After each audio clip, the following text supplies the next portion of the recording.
just a short special report about everybody's favorite teacher, misinformation, CBS Edition. Stay tuned to the end to enjoy a snippet of one of the most ridiculous interviews ever aired on television. Tech giants are being criticized for the role that false medical information may have played in the recent measles outbreak in the Pacific Northwest. Critics worry that some, and maybe even a lot, of that so-called news consists of conspiracy theories and misinformation.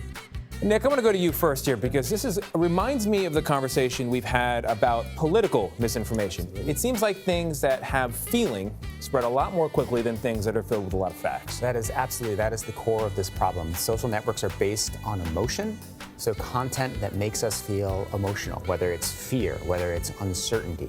That spreads really quickly, so as they say, a lie gets halfway around the world before truth can get its boots on. And as we all know, ladies and gentlemen, mainstream media would never resort to such immoral methods to grab your attention. Playing with the audience's emotions like fear and uncertainty? Ha! That's far beneath them. Don't believe me? Just check any random news broadcast of the last few years. They always stood out with their unemotional approaches and objective reporting. Mainstream media equals integrity and truthfulness. I should know, I worked with them for years. They didn't even manage to tell the truth on a story about a 100-year-old who still works his job all alone. There was no story small and insignificant enough to not be completely distorted through the lens of dramatic composition. And since CBS seems to be so concerned about the spread of medical as well as political misinformation, I would advise them to start where they could have the most impact and stop publishing them. Here are some quick examples. The so-called pregnant man has already delivered. He announced he was pregnant while living legally as a man. Now he's given birth to a baby girl. This was a natural delivery. He went into labor? That's right. Will he be a mom or a dad? Okay, he is not the mom. In no way is he the mother, except by the fact that he carried the child and delivered the child. Men's bodies are not scrutinized in the ways that women's bodies are. So nobody really noticed that I was pregnant. It just kind of looked like I had a beer belly for a good chunk of the time. People thought you were fat. Yeah. Reese is not the first transgender man to give birth. It's an amazing story. It really and is. I love that line about because he was walking around as a man, no one even noticed he was pregnant. They just thought he had a beer belly. The beer belly, that's right. Astounding. They thought it was a beer belly, not a baby, on a dude. Unreal. Yeah, how dare anyone spreads medical misinformation? I won't mention the other one since that would probably get me in trouble if this isn't already. Let's go on with the political disinformation, shall we? Let's get political. And tonight, the Trump campaign is accusing Twitter and Facebook of censorship after the social media companies blocked the spread of an unverified story about former Vice President Joe Biden's son and a laptop allegedly full of his old emails.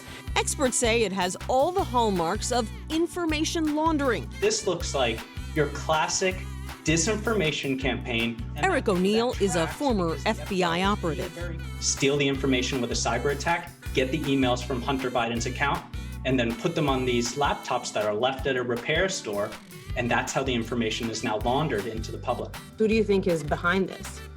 Well, the Russians would be my number one guess. This time, social media outlets were quick to limit the spread of the story.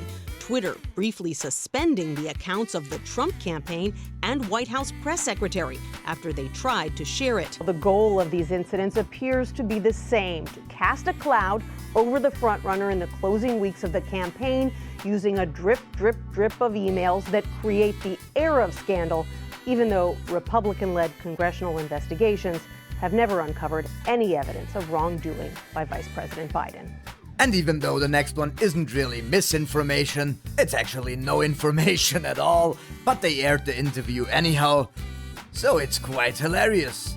Was that your laptop? For real, I don't know. I know, but you know this is. I really don't know what the answer is. You don't know yes or no if the laptop I don't have was any yours. idea. I have no idea. So could have been yours. Of course, certainly. There could be a laptop out there that was stolen from me. There could be that I was hacked. It could be that it was Russian intelligence. It could be that it was stolen from me. Do you not know? I know. No, I don't know. I know. No. You know. No, I don't know. Could be, would be, should be.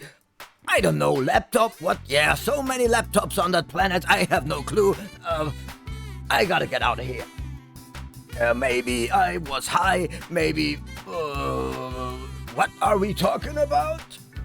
Like father, like son, ladies and gentlemen. If you made it this far into the video, I would really appreciate your feedback. What did you like? What didn't you like? Is it too long, too short? Do you like my comments? The music? Every input would help. Leave a short comment to let me know. Have an awesome day and see you next time.